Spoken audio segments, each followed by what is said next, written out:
और अब बात बोकारो के होनहार तीरंदाज गुड़िया की, जो अपना पेट भरने के लिए दूसरों के घर पर काम कर रही है। कई मेडल राष्ट्रीय स्तर पर गुड़िया ने जीते, लेकिन आज खुद उसकी जिंदगी मुश्किल में है। हाथों में तीर धनुष और निशाने पर साध रही लक्ष्य। ये लड़की है बोकारो की गुड़िया कुमारी।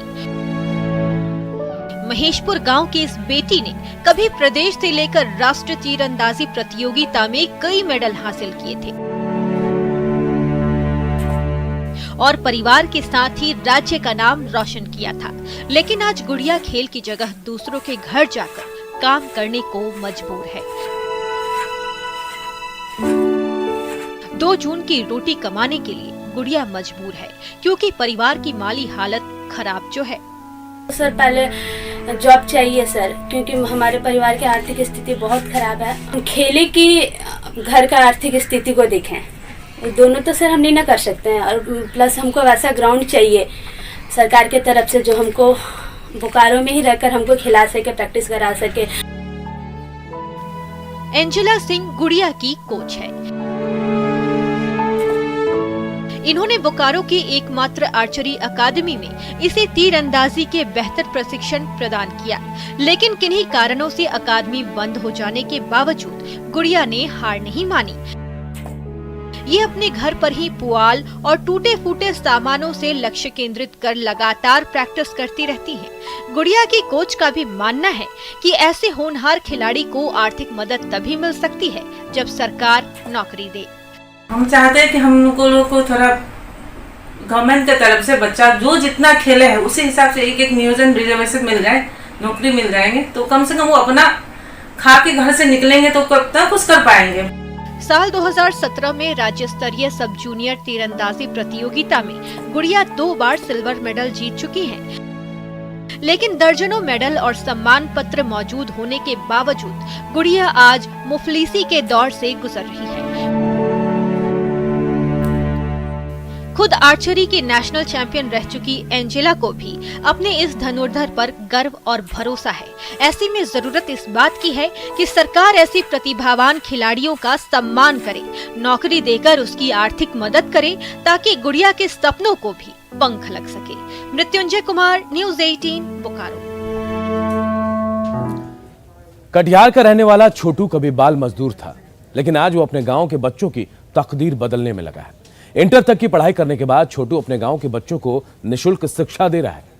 उसका यही मानना है कि बच्चे उसकी तरह कभी बंधुआ मजदूर ना बने, पढ़ लिख कर अपने पैरों पर खड़े हो जाए। छोटू से बातचीत की हमारे सहयोगी सुब्रत गुहा ने।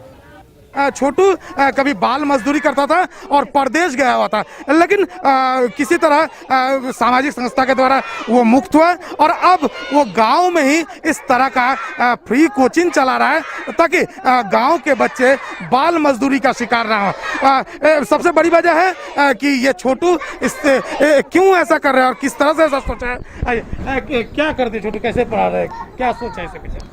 इसके पीछे सोच है कि जितने भी बच्चे अभी, क्योंकि मैं मेरे गांव में अभी सबसे ज़्यादा अभी समझ लो कि बहुत कम 100 में से 10% लोग अभी पढ़े लिखे मेरे गांव में, वो भी 10वीं पास नहीं है, कोई 7वीं, कोई 6ठी। तो मैं चाहता हूं कि जो आने वाला बच्चे का पीढ़ी है, मेरे से जो जितने भी नीचे का पीढ़ी है, वो सभी बच्चा शिक्षित हो, और मैं इसी के प्रयास में लगाऊँ कि ये बच्चा शिक्षित होगा तो आने वाला इनका पीढ़ी बहुत उज्जवल होगा। बाल मजदूरी वाला कहानी, कभी आप बाल मजदूरी का शिकार हुए थे, क्या कहानी है?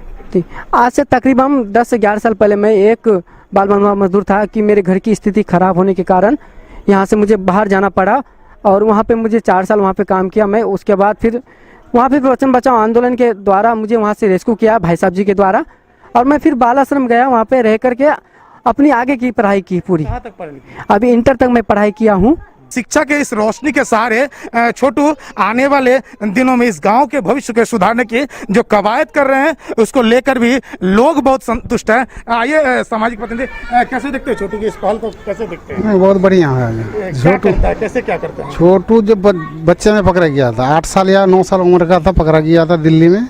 जब जैसे पहले से और बच्चा खड़ रहा था, उसके चलते गरीबी की चलते ही चला गया दिल्ली जाने के बाद पकड़ा गया। पकड़ा जाने के बाद जो उसमें बाल इसमें लेके अनाथ आश्रम में लेके गया उसको, वहाँ ले जाकर के जयपुर में पढ़ाया लिखाया, पढ़ लिख के आया। तो यहाँ आगे जो है सोचा कि हम ही पढ़े लिख के आए हैं, तो बच्चे को मत भेजिए, कोई भी सब आदमी को समझा रहा है, सब बच्चे का माँ बाप को बाल मजदूरी रोकता है कि चलो नहीं अगर टाइम मिलता है तो मेरे पास 1 घंटा 2 घंटा 3 घंटा टाइम दो, पढ़ो, अच्छा काम करो।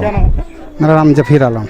निश्चित तौर पर ये छोटू का एक प्रयास है और ये जो सुदूर इलाका है इसमें जो शिक्षा के अलग के सहारे जो बाल मजदूरी है, खासकर बाल कटाव का ये क्षेत्र है और कोरोना काल के दौरान बाल ट्रैफिकिंग बढ़ा है। लेकिन ऐसे पहल से न सिर्फ बाल श्रम रुकेगा बल्कि आने वाले दिनों में गांव में शिक्षा का एक लौ जलेगा। सुब्रत, न्यूज़ 18 कटिहार। इधर बिहार में होने वाले पंचायत चुनाव को लेकर तैयारियां तेज हो गई हैं। हम जमुई की बात करें जहां पंचायत चुनाव को लेकर तैयारियां लगभग पूरी कर ली गई हैं। हालांकि इस बार का पंचायत चुनाव पिछली बार की तुलना में थोड़ा अलग होगा। पिछली बार प्रखंड मुख्यालय में मतगणना हो रही थी, लेकिन इस बार मुख्यालय में ये गणना होगी और 2 जगहों पर ये मतगणना की जाएगी। जमुई हाई स्कूल बाजार और KKM कॉलेज में मतगणना का काम होगा और इसे लेकर यहां तैयारियां शुरू हो गई हैं।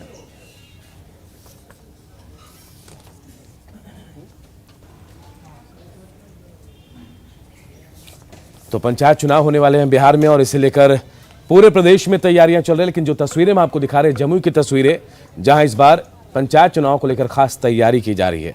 अब तक की जो व्यवस्था थी उसके मुताबिक पंचायत चुनाव की मतगणना का काम प्रखंड मुख्यालय में होता था, लेकिन इस बार मतगणना जिला मुख्यालय में होगा और इसके लिए 2 मतगणना केंद्र बनाए गए हैं। जमुई हाई स्कूल का बाजार और KKM कॉलेज में मतगणना का काम होगा और इसे लेकर यहां तैयारियां हो रही हैं।